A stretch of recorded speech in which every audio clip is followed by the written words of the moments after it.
Hello everyone, good morning. এই ভিডিওটা না একটু আগেই আমার রেকর্ডেড ছিল ফ্রম কাঠমান্ডু। তো তোমরা তো কাঠমান্ডুর মিনি ব্লগ আমার আগে দেখেইছো। সকালবেলা একটা ব্রেকফাস্টের সাথে একটু ডিম সেদ্ধও খেতাম।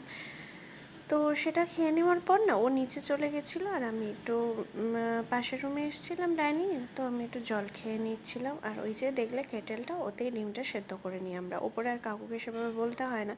তারপরে আজকে লাঞ্চে বেশ ভালোই তিলের বড়া করে দিয়েছিল, যা মেনু ছিল তার সাথে। আর রাত্রে না একজন কাকু খাওয়াচ্ছিলেন, তো তার সাথে ছিল চিলি চিকেন, চিকেন কষা, আর তার সাথে ছিল রাইস।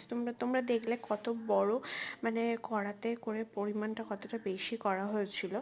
তো কাকুরা সবাই মিলে করেছিল, তো আমাদের সার্ভও করে দিয়েছিল। দেখতেও খুব সুন্দর হয়েছিল আর তার সাথে কিন্তু খেতেও সুন্দর হয়েছিল। তো তোমরা কিন্তু আমার ব্লগগুলো দেখে অবশ্যই কমেন্টে জানিও আমার মিনি ব্লগগুলো তোমাদের কেমন লাগছে। যদি ভালো লাগে আরও ভালো ভালো মিনি ব্লগ নিয়ে তোমাদের সামনে